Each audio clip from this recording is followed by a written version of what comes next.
There are moments in life when something deep within us whispers, "This is not your first time here."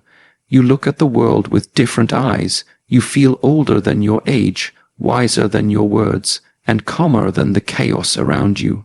You are not like everyone else. You do not chase what they chase, and your soul is not hungry for the same things. That is because you may be walking your final path, your last life cycle on this earth. Shi Heng Yi reminds us that spiritual evolution isn't accidental. It's a series of awakenings, patterns, and deep inner shifts. If you recognize these signs, not just on paper but within your spirit, you may be on the final lap of your earthly journey, closer to liberation than ever before. Let us explore these 7 powerful signs and understand how they connect with the wisdom, discipline, and spiritual mastery Shi Heng Yi speaks of. Because this life isn't just another chapter. It could be the final one. One of the most powerful and often overlooked signs that you may be living your final life cycle is the profound disinterest in material possessions, wealth, and social status. Unlike earlier stages of soul development where desires are externally focused, chasing luxury, recognition, and physical comfort, this phase signals a deep inner shift.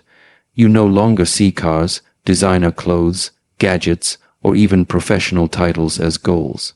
They start to feel empty, transient, and even burdensome. Your soul instinctively knows that these things, while enjoyable in the moment, are fleeting illusions that carry no weight beyond this life. This detachment isn't forced or intellectual. It's natural. You simply don't feel the pull anymore. A new phone doesn't excite you. A bigger house feels like more space to clean. Climbing the corporate ladder seems hollow. You may still work hard, but your drive isn't fueled by external validation or the need to prove your worth. Instead, your focus has turned inward. You begin to ask deeper questions. What am I doing here? Who am I without these things? What legacy will I leave behind? What does it mean to be fulfilled beyond the physical world? As this spiritual evolution unfolds, you begin to understand that real wealth is internal. Peace of mind, emotional freedom, spiritual alignment, and deep presence. You start to live more intentionally. You begin to prioritize meaning over money, experiences over ownership, service over status. You find richness in simplicity and joy in stillness. There is no more hunger for more, only gratitude for what is. This shift also affects how you interact with the world. You're no longer impressed by someone's possessions. You look at hearts, not handbags. You sense vibration, not valuations. You're drawn to authenticity, not appearances. This sensitivity grows so deeply that being around materialistic environments may begin to feel energetically heavy or draining. Shopping malls, luxury parties, or status-chasing conversations no longer resonate. They feel foreign, as if they belong to a different version of you. This disinterest isn't about rejecting the world. It's about no longer being attached to it. You can still appreciate beauty, comfort, or achievement, but you're not enslaved by the need to have them. If they come, you're grateful. If they go, you're at peace. Because what matters now is not how full your bank account is, but how full your heart is. Another significant indicator that you may be in your final life cycle is your quiet withdrawal from drama, chaos, and emotionally charged situations. This isn't a conscious choice you make to isolate yourself. It's a natural reaction, almost instinctive. You no longer feel the need to be involved in arguments, debates, or unnecessary conflicts. You no longer seek validation by being right or proving others wrong. In fact, confrontation starts to feel like a misuse of your spiritual energy. You sense that every moment spent in conflict is a moment stolen from your inner peace. Where others may get drawn into gossip, emotional turmoil, or ego-driven battles, you instinctively step back.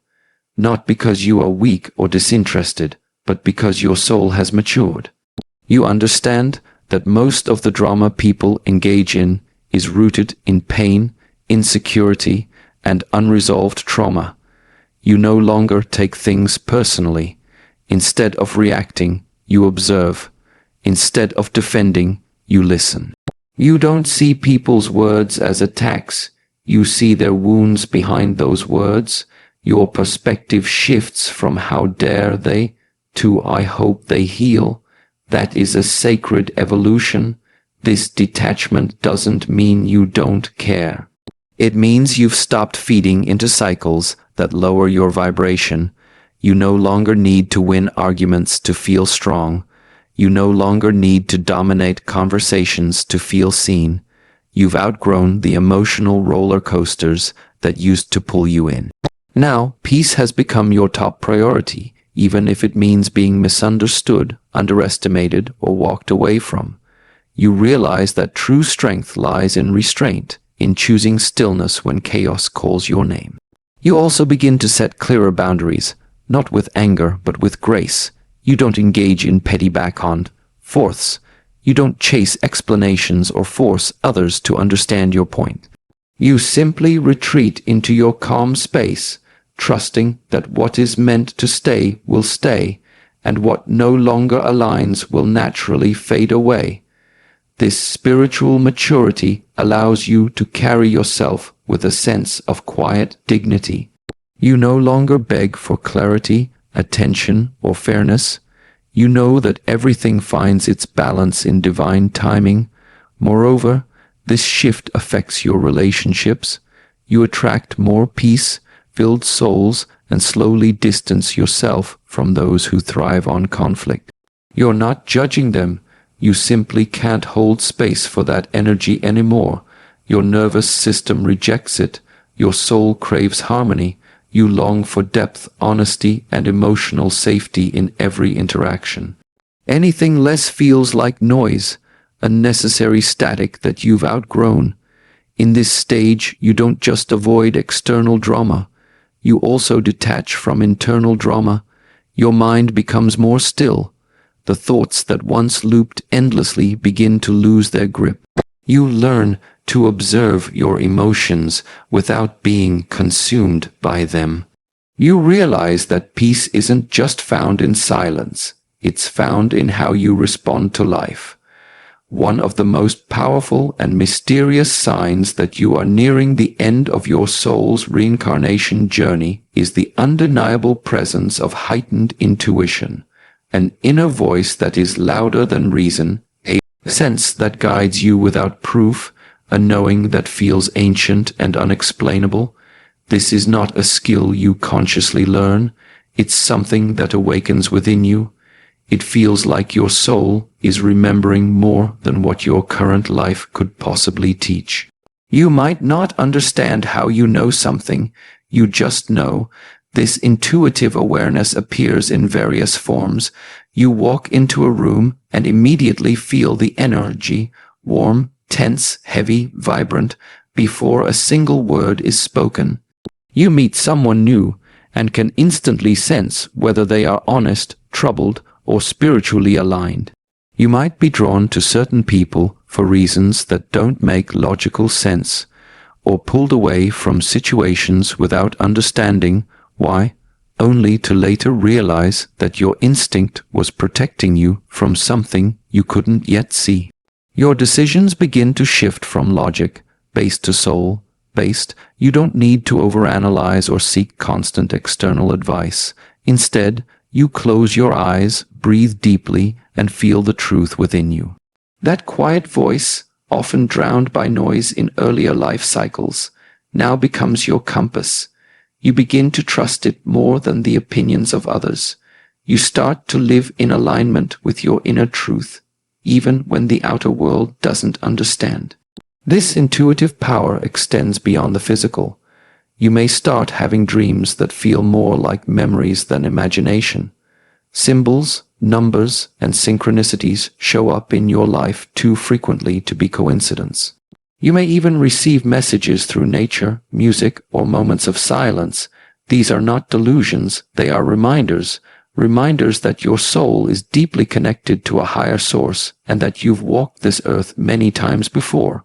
In this final life cycle, that connection becomes stronger, clearer, and almost impossible to ignore.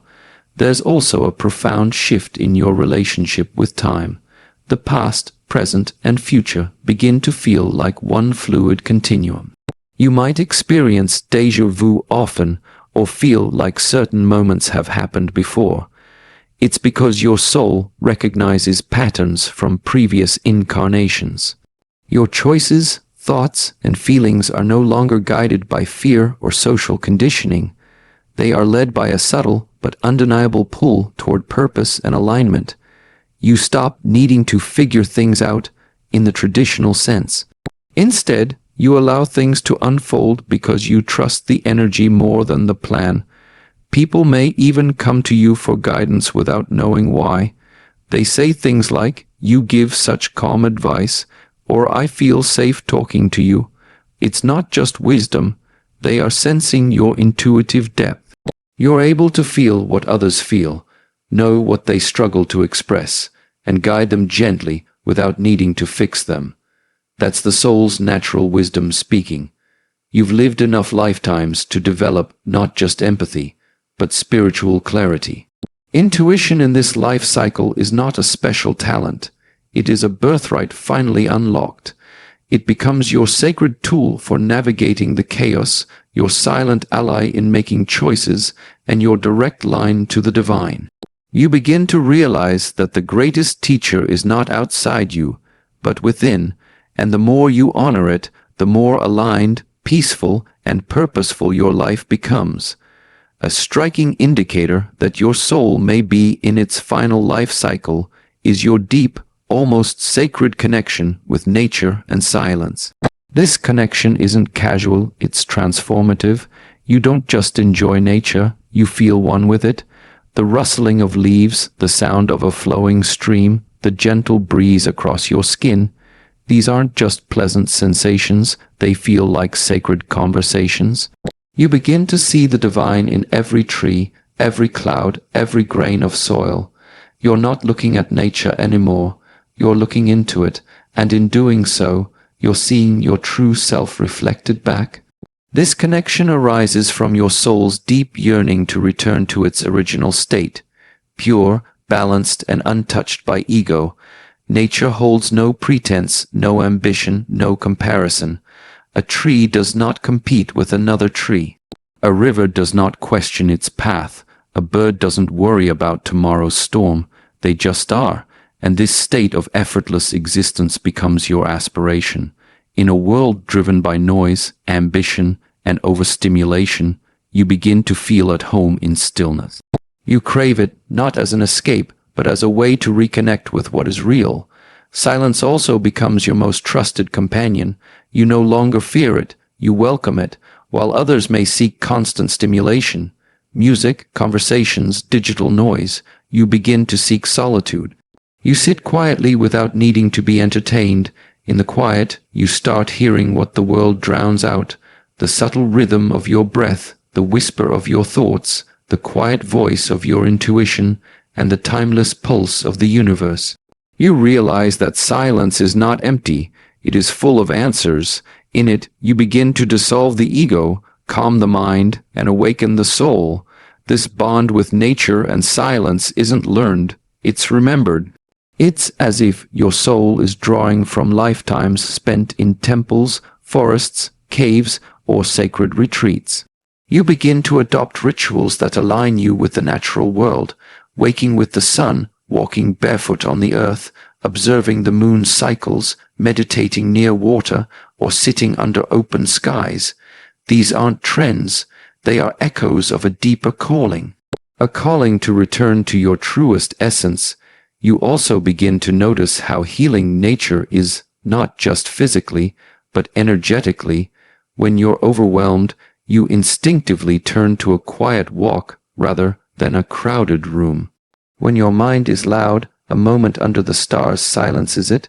When your heart feels heavy, the stillness of a forest resets it.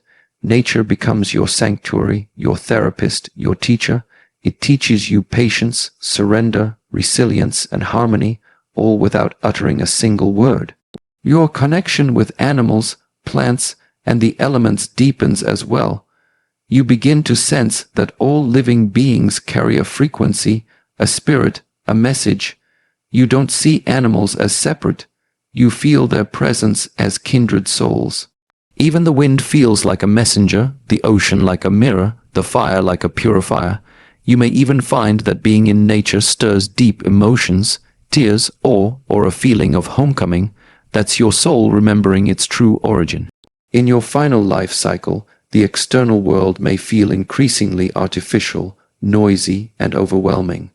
But nature and silence remain constant, grounding, and real. They become not just a refuge, but a return to your original self, before the world told you who to be.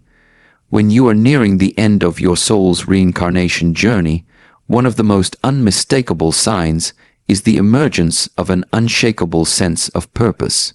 This purpose is not something you chase externally, it awakens within you.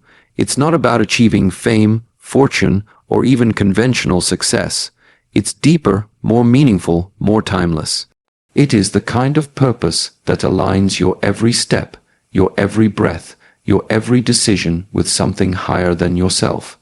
It's as if your soul finally remembers why it came here, and it refuses to be distracted.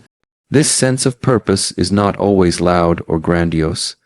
It can manifest in simple but deeply meaningful ways.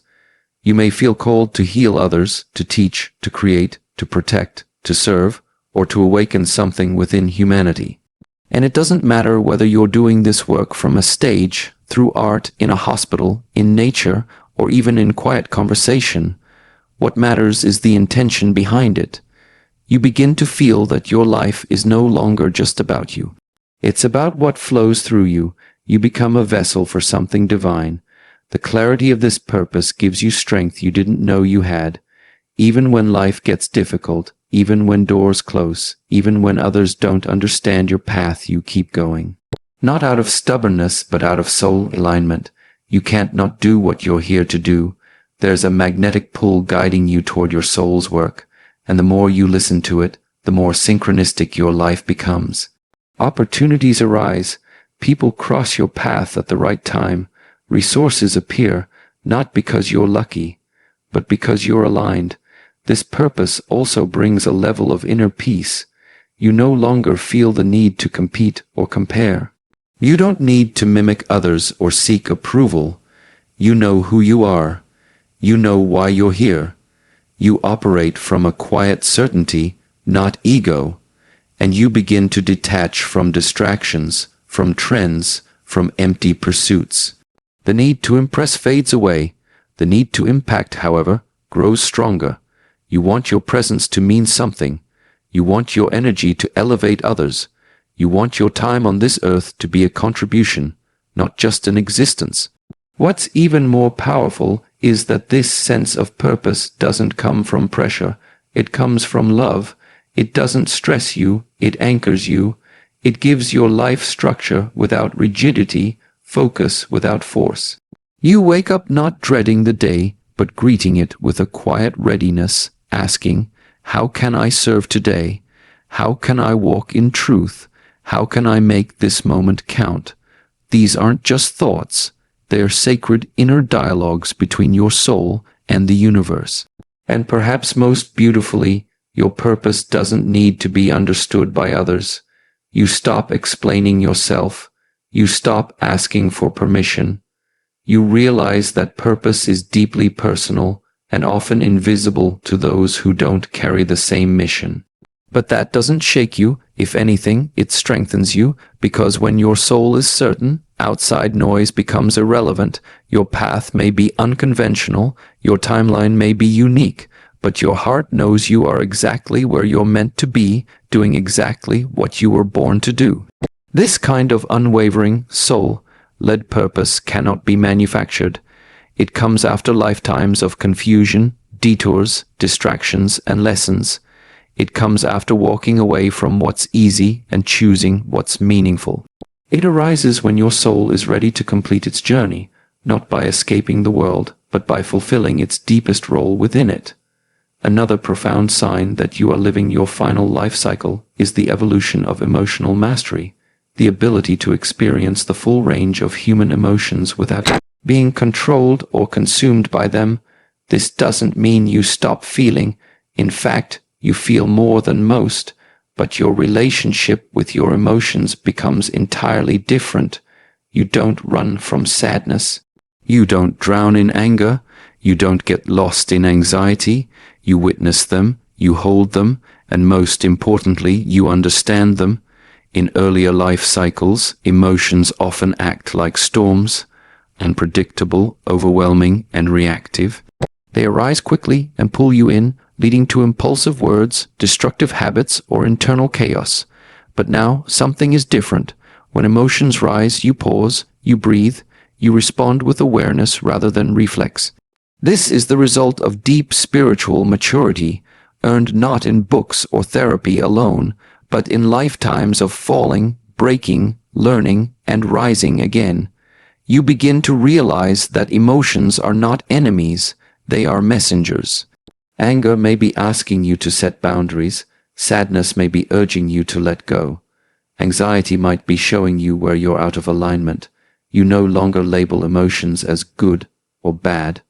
You honor all of them as sacred guides. You stop trying to control your emotional experience and instead develop the capacity to sit with it, to feel it fully, and to let it move through you like a wave that comes to teach, not to punish. This emotional mastery also gifts you with an inner calm that radiates through your presence. You may still face chaos around you, conflict, noise, injustice, heartbreak, but you remain rooted. You become the eye of the storm. Others may wonder how you stay so composed, so centered, so grounded, even when things are falling apart. But it's because your peace is no longer dependent on external conditions. You've discovered the sanctuary within, and nothing outside of you has the power to take it away anymore. This inner calm is not passive. It's not the calm of avoidance. It's the calm of understanding. You don't suppress your emotions. You transmute them. You channel your fear into awareness, your pain into compassion, your confusion into stillness. You become more selective with your energy, your time, and your attention, not out of arrogance, but because you know that your inner state is sacred. You no longer allow anyone or anything to hijack your peace without a conscious invitation. What's equally transformative is how this emotional mastery enhances your relationships. You no longer engage in emotional manipulation, blame games, or codependent dynamics. You take responsibility for your own feelings. You hold space for others without needing to fix them. You communicate with clarity, patience, and empathy. And you attract people who operate from a similar emotional frequency.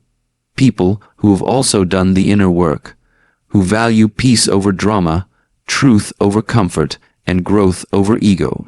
Even in solitude, your emotional world becomes a source of insight rather than suffering. You begin to embrace the quiet moments, the empty spaces, the nights where old wounds resurface, not as setbacks, but as opportunities for deeper healing.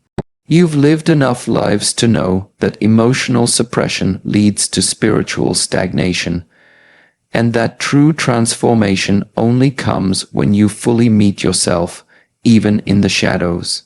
This level of emotional maturity doesn't make life easier, but it makes your inner world more stable, more conscious, and more aligned with the wisdom of the soul. You don't seek control anymore, you seek harmony. And that shift from resistance to flow, from reaction to reflection, from fear to understanding, is the very essence of what it means to evolve beyond the cycles of unconscious suffering. One of the most subtle yet profound signs that this may be your final life cycle is the quiet, unshakable sense that you've completed something much larger than this current chapter of your existence. It's not an intellectual idea.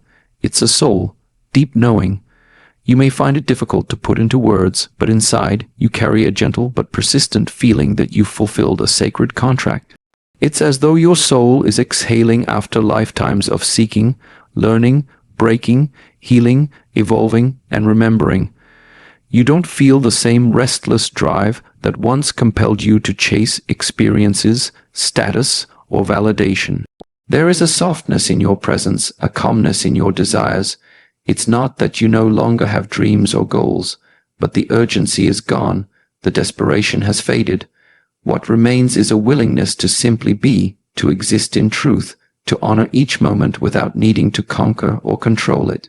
It's like you've climbed an invisible mountain through many incarnations, and now you've reached the summit, not with fanfare, but with peace. This sense of completion often comes with a deep appreciation for simplicity. You begin to find joy in the little things, a cup of tea, a smile from a stranger, the warmth of the sun on your face. Life doesn't need to be grand or loud anymore. You no longer need to be seen, heard, or applauded to feel meaningful. You're not here to prove anything. You're here to live with presence, to serve with humility, and to love without attachment. That's how you know the ego is no longer in control. The soul has taken the wheel. You may also notice that many of your karmic patterns have dissolved. Old wounds no longer trigger you the same way. Toxic cycles with people, places, or beliefs naturally fall away. You no longer feel bound to repeat the same emotional lessons over and over. You've integrated the teachings. You've broken the loops. Where there was once inner resistance, there is now inner resolution. You no longer carry heavy resentment, nor do you seek revenge or retribution. You've made peace with the past, not because it was easy, but because your soul craved freedom more than justice. This deep sense of completion also births a profound gratitude for life itself. Even the pain, the failures, the betrayals, they all start to feel like essential parts of a sacred curriculum. You begin to see life not as a punishment, but as a privilege. Each experience, each relationship, each moment becomes a thread in the grand tapestry of your soul's evolution. And now, with wisdom in your bones and compassion in your heart, you no longer resist the flow of life. You bow to it. You also begin to feel a spiritual readiness that transcends fear. Death, once a terrifying mystery, becomes a concept you meet with curiosity, not dread. You sense that if this were your final incarnation, it would not be a loss. It would be a return, a homecoming. You don't chase death, nor do you fear it. You simply understand it as another transition, like birth, like sleep, like waking up. There is a lightness to your energy, as though your soul is beginning to loosen its grip on the material world, not in a depressive way, but in a deeply peaceful and surrendered way. This readiness doesn't remove your humanity. You still feel love, you still hurt, you still get tired and inspired and frustrated like anyone else, but under it all is a sense of inner stillness that remains untouched. You know who you are, not in the way the world defines you, but in the way eternity does. You sense that your time here has not been wasted. You've served, grown, healed, and helped. You've walked through the fire and emerged softer, not harder, wiser, not colder, and somewhere deep within, you know that your journey on this earthly plane is nearly complete. If you see these signs in your life, not just one, but many, know that they are not random. They are the echoes of lifetimes lived, lessons learned, and a soul that has walked through the fire again and again to arrive at this sacred point of awareness. You are not here by accident. You are not strange for feeling different. You are awake in a world that often forgets to open its eyes. Your soul has graduated many tests, burned away layers of illusion, and now stands in a space of wisdom, clarity, and peace. This final life cycle is not about escaping the world, but embracing it with love, with presence, and with purpose. You are here not to accumulate more, but to embody more truth, more grace, more stillness. So walk your path with humility, knowing that your light is not loud, but it is powerful. You no longer need to prove who you are. You remember who you are, and that memory of your divine, eternal nature is the final gift of this sacred journey. Honor it, live it, and let your presence be the legacy your soul leaves behind.